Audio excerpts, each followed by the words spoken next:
तुम इतनी जल्दी भावनाओं में क्यों बह जाते हो? मुझे पसंद नहीं आया जिस तरह वो ज़बान लड़ाता है। स्टॉक मार्केट में उसका मुनाफा तेज़ी से बढ़ रहा है। उससे बिछड़ने के गम में वो तिल-तिल मर रहे हैं। 2 घंटे में तुमने बस इतना सा काम किया। जो मेरा मन करेगा मैं वो खरीदूँगा। अगर आप भी इन स्ट्रक्चर्स की इंग्लिश सीखना चाहते हैं तो वीडियो में अंत तक बने रहेगा और लास्ट में प्रैक्टिस क्वेश्चन भी है जिनके आंसर आप लोग मुझे दे सकते हैं। मेरा जो मन करेगा मैं वो खरीदूँगी। इसे आप बोलेंगे I will buy whatever comes to my mind. I will buy whatever comes to my mind. Next is मेरा जो मन करेगा मैं वो खाऊंगी। I will eat whatever comes to my mind. I will eat whatever comes to my mind, या फिर ऐसे ही बोल सकते हैं I will eat whatever I want to. मेरा जो मन करेगा मैं वो काम करूंगी। I will do whatever comes to my mind और I will do whatever I want to. Okay, तो दो तरह से जो भी आपको अच्छा लगे वो बोल सकते हैं आप। नेक्स्ट सेंटेंस, मेरा जो मन करेगा मैं वो देखूंगी। I will watch whatever comes to my mind और I will watch whatever I want to. Okay, next is मेरा जो मन करेगा मैं वो बनाऊंगी। I will cook whatever comes to my mind और I will cook whatever I want to. Okay, next is बस इतना सा खाना खाया है तुमने, इसके लिए स्ट्रक्चर यूज करेंगे just that much. You have eaten just that much food. You have eaten just that much food. 2 घंटे में तुमने बस इतना सा काम किया है। You have done just that much work in 2 hours. You have done just that much work in 2 hours. Next is 2000 में तुमने बस इतना सा सामान खरीदा है। You have bought just that much stuff for ₹2000। You have bought just that much stuff for ₹2000। Next is मेरी माँ मेरी छोटी बहन को कबाब में हड्डी की तरह हमारे साथ भेज देती है। मैं जा रही हूँ, मुझे कबाब में हड्डी बनना अच्छा नहीं लगता। जब भी मैं तुम लोग साथ घूमने जाता हूँ मुझे कबाब में हड्डी जैसा लगता है। इस तरह के सेंटेंस हम यूज करेंगे to be a third wheel और to be a fifth wheel. तो मतलब एक ऐसी सिचुएशन जिसमें उस पर्सन की नीड नहीं है, जहाँ पे उसकी हमें ज़रूरत नहीं है, एन एक्स्ट्रा पर्सन और unnecessary person, especially between couples. Okay, so मेरी माँ मेरी छोटी बहन को कबाब में हड्डी की तरह हमारे साथ भेज देती है। My mom sends my younger sister with us as a third wheel. My mom sends my younger sister with us as a third wheel. मैं जा रही हूँ, मुझे कबाब में हड्डी बनना अच्छा नहीं लगता। I'm going, I don't like to be a third wheel, or I'm going, I don't like being a third wheel. Next is जब भी मैं तुम लोगों के साथ बाहर जाता हूँ मुझे कबाब में हड्डी जैसा लगता है। Whenever I go out with you guys, I feel like a third wheel. Whenever I go out with you guys, I feel like a third wheel. Next is क्या कोई तरीका है जिससे हम आज रात अकेले जा सकते हो? मैं तंग आ गया हूँ तुम्हारे छोटे भाई से जो हमेशा कबाब में हड्डी की तरह रहता है। Is there any way we can go out alone tonight? I'm tired of your little brother always being the third wheel. Is there any way we can go out alone tonight? I'm tired of your little brother always being the third wheel. Next is वह movie देखने चला गया और वो भी मुझे बिना बताए। वो लॉकडाउन में कार चला रहा था और वो भी बिना लाइसेंस के। मेरी माँ ने मेरी डंडे से धुनाई की और वो भी मेरे सारे दोस्तों के सामने। जब इस टाइप के सेंटेंस बोले तो हम यूज करेंगे structure sentence plus and that to plus other words. Okay, so इसका एग्जाम्पल देखते हैं। वह मूवी देखने चला गया और वो भी मुझे बिना बताए। He went to watch the movie and that too without informing me. He went to watch the movie and that too without informing me. So यहाँ जो स्ट्रक्चर यूज हुआ है and that too, okay? वो lockdown में car चला रहा था और वो भी बिना ड्राइविंग लाइसेंस के। He was driving car in lockdown and that too without driving license. He was driving car in lockdown and that too without driving license. Next is मेरी माँ ने मेरी डंडे से धुनाई की और वो भी मेरे सारे दोस्तों के सामने। My mom thrashed me with a stick and that too in front of all my friends. My mom thrashed me with a stick and that too in front of all my friends.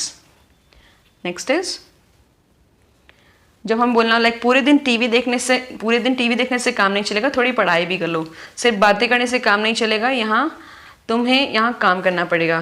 तुम्हारे इस तरीके के रवैये से office में काम नहीं चलेगा। Like something won't do. इसको हम यूज़ करेंगे जब हमें अपनी ओपिनियन देनी हो, राय देनी हो किसी पर्टिकुलर पर्सन के बिहेवियर के बारे में कि ये अनसेटिस्फैक्ट्री है और यहाँ पे ये चीज़ नहीं चलेगी। ओके, पूरे दिन टीवी देखने से काम नहीं चलेगा, थोड़ी पढ़ाई भी कर लो। Watching TV all day won't do. Do some study as well. Watching TV all day won't do. Do some study as well. सिर्फ बातें करने से काम नहीं चलेगा, तुम्हें यहाँ काम करना पड़ेगा। Only talking won't do. You will have to work here. Only talking won't do. You will have to work here. Next is तुम्हारे इस तरीके के रवैये से ऑफिस में काम नहीं चलेगा। Your this kind of attitude won't do in this office. Your this kind of attitude won't do in this office. उसने जिस तरह से मुझसे बात की वो मुझे पसंद नहीं आया, या फिर उसने जिस तरह से आपको अनदेखा किया वो मुझे पसंद नहीं आया। उन लड़कों ने जिस तरह मेरी बहन की तरफ देखा वो मुझे पसंद नहीं आया।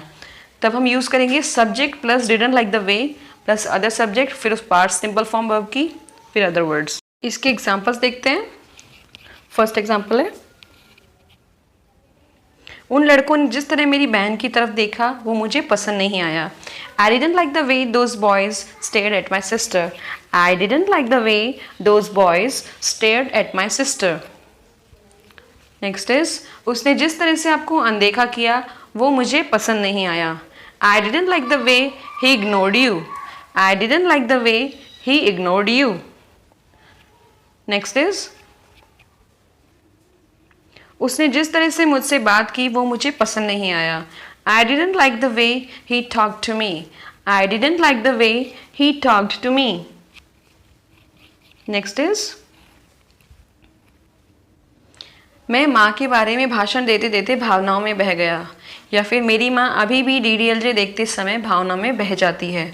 जब हमें इस तरह के सेंटेंस बोलने हो तब हम यूज़ करेंगे structure get carried away. Okay, so इसका स्ट्रक्चर है subject plus helping verb plus get carried away. Okay, और ये जो वर्ब्स हैं ये टेंस के अकॉर्डिंग चेंज होंगे। इसका मीनिंग होता है to become excessive in one's enthusiasm, excitement और ज़ील, स्पेशली इन कन्वर्सेशन। मतलब बहुत ही ज़्यादा उत्साहित हो जाना, भावनाओं में बह जाना। ओके, मैं माँ के बारे में भाषण देते समय भावनाओं में बह गया।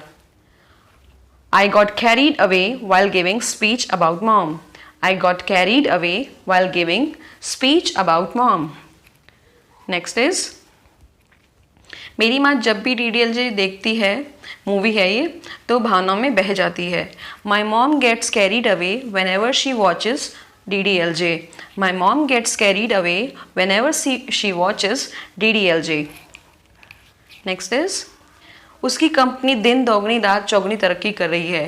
मुनाफा बहुत तेजी से बढ़ा। दिन दोगुनी रात चौगुनी मतलब बहुत फास्ट, बहुत ही तेजी से। इसके लिए हम यूज़ करेंगे structure grow by leaps and bounds. Grow is optional, इसका मतलब होता है बहुत ही जल्दी प्रोग्रेस करना या फिर बहुत ही जल्दी ग्रो करना। इसका स्ट्रक्चर है, ये सेंटेंस के एंड में आता है हमेशा। ओके, सो नेक्स्ट इसके एग्जांपल देखते हैं। तुम्हारी अंग्रेजी बहुत तेज़ी से सुधर जाएगी अगर तुम प्रैक्टिस करते रहोगे। If you keep on practicing your English will improve by leaps and bounds. If you keep on practicing your English will improve by leaps and bounds. Next is, उसकी कंपनी दिन दोगुनी रात चौगुनी तरक्की कर रही है। His company is growing by leaps and bounds. His company is growing by leaps and bounds. दिन दोगुनी रात चौगुनी मतलब बहुत तेज़ी से। पिछले साल कंपनी का मुनाफा बहुत तेजी से बढ़ा। The profit of company grew by leaps and bounds last year. The profit of company grew by leaps and bounds last year. Next is, जब हमें सेंटेंस बोलना हो लाइक उनका बेटा ब्रेन ट्यूमर की वजह से तिल तिल मर रहा है। कोरोना के मरीज तिल तिल कर मरते हैं। उसके बूढ़े माता पिता तिल तिल कर मर रहे हैं। तुम बेटे के वियोग में तिल तिल कर मरोगे। ये श्रवण के माता पिता ने श्राप दिया था दशरथ जी को। तो मैंने ये लास्ट वीडियो हटा दिया था क्योंकि किसी ने कुछ ऐसे ऑफेंसिव कमेंट किया था, इसलिए मैंने वो हटा दिया था कुछ सेंटेंस की वजह से। ओके, सो इसमें मैंने वो डाल दिया चेंज करके। एग्जाम्पल देखते हैं। इसका वो स्ट्रक्चर है डाई बाय इंचेस। इसका मतलब होता है पेनफुल डेथ, मतलब तड़प तड़प के मरना।